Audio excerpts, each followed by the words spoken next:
ঈদের সালাতের নিয়মটা যেহেতু আমরা অনেকে জানি না অথবা বছরে মাত্র 2 বার পড়ার কারণে অনেকে ভুলে যায়, সেজন্য আমরা সংক্ষেপে নিয়মটা বলে দিচ্ছি। প্রথমে তাকবীরে তাহরিমা বলে আপনি হাত বেঁধে সানা বা দোয়া ইস্তেফতাহ পড়ে তারপরে অতিরিক্ত তাকবীর দিবেন। এই অতিরিক্ত তাকবীরটাই হলো ভিন্নতা, না হলে অন্য 2 রাকাত নামাজের মতো ঈদের নামাজ একই, শুধুমাত্র অতিরিক্ত তাকবীরগুলো এখানে রয়েছে। অতিরিক্ত যে তাকবীর, সেই অতিরিক্ত তাকবীরের সংখ্যা নিয়ে ফুকাহা ইকরামের মতভেদ রয়েছে। সেটা নতুন নয়, যুগ যুগ ধরে শতাব্দীকে শতাব্দী ধরে বরং সাহাবী তাবিঈন যুগ থেকেই চলে আসছে। বিধায় এটা নিয়ে আমরা খুব বেশি আলোচনা অন্তত এখন করার মতো কোনো সুযোগ নাই। 3টা তাকবীরের কথা ফুকাহা বলে থাকেন আমাদের ওলামা ইকরাম, সাবকন্ট্রির ওলামা ইকরাম, বেশিরভাগ ফুকাহা ইকরাম 3টা তাকবীর অতিরিক্ত কথা বলে থাকেন। অর্থাৎ প্রথম রাকাতে হাত বেঁধে সানা পড়ে তারপরে আরও অতিরিক্ত 3টা তাকবীর দিবেন। তৃতীয় নম্বর তাকবীরের সময় আপনি তাকবীর দিয়ে এরপরে আপনি সূরা ফাতিহা এবং অন্য সূরা মেলানো শুরু করবেন উচ্চ স্বরে, জোরে কেরাত পড়ে। আর আরও বিশ্বের ওলামা ইকরাম তাদের গবেষণা অনুযায়ী তারা বলেন যে প্রথম রাকাতে অতিরিক্ত 6টি তাকবীর দিতে হবে। তাকবীরে তাহরিমার পরে আরও অতিরিক্ত 6টি তাকবীর দিতে হয়, মোট 7টি তাকবীর হবে। এরপরে আপনি সূরা ফাতিহা এবং অন্য সূরা মেলাবেন। আর দ্বিতীয় রাকাতে আমরা দাঁড়িয়ে প্রথম সূরা ফাতিহা পড়ব, সূরা মিলাবো। দ্বিতীয় রাকাতে তাকবীরটা হবে শেষে। প্রথম রাকাতে শুরুতে অতিরিক্ত তাকবীর হয়েছে, আর দ্বিতীয় রাকাতে অতিরিক্ত তাকবীরগুলো হবে লাস্টে, অর্থাৎ রুকুতে যাওয়ার আগে। সূরা মিলানো শেষ সূরা ফাতিহার পরে, এরপর আপনি অতিরিক্ত তাকবীরগুলো বলুন, তারপরে আপনি রুকুতে যান।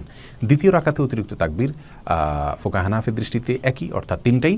আর মিডল ইস্টের ওলামা ইকরাম তাদের ফতোয়া অনুযায়ী দ্বিতীয় তাকবীরে তার রাকাতে আপনার অতিরিক্ত তাকবীরের সংখ্যা হবে 5টি, অর্থাৎ এক্সট্রা তাকবীর হবে 5টি। আরও বিভিন্ন রকমের মতামত রয়েছে।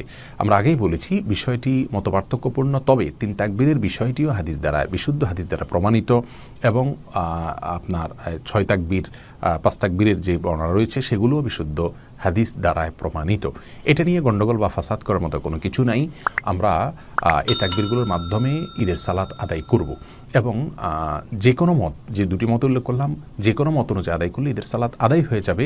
আমরা পৃথিবীর বিভিন্ন প্রান্তে অবস্থান করছি, বিভিন্ন প্রান্তের মানুষরা হয়তো আমাদেরকে দেখছেন বা শুনছেন।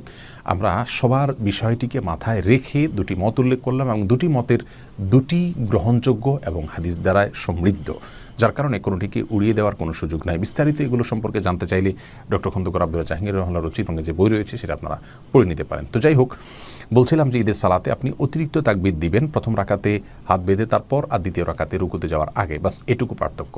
এরপর সালাম ফিরিয়ে আপনি সালাত শেষ করবেন। সালাতের শেষে খুতবা দিবেন কিনা এ বিষয়ে আরও বিশ্ব ওলামা ইকরাম আনাস ইবনে মালিক রাদিয়াল্লাহু তাআলা আনহুর একটি হাদিস বুখারীতে এবং মুসনাদ ইবনে আবী শাইবা বর্ণিত হয়েছে। তিনি একবার ঈদের সালাত পাননি, বাসায় গিয়ে তার লোকজন যারা ছিলেন তাদেরকে নিয়ে ঈদের সালাতের জামাতের বন্দোবস্ত তিনি করেছেন। তো সেই হাদিসের আলোকে আরও বিশ্ব ওলামা ইকরাম বলেন যে আপনি এখানে খুতবা দিবেন না। আর তাছাড়া আমাদের অনেক ভাই বোনরা আছেন যারা খুতবা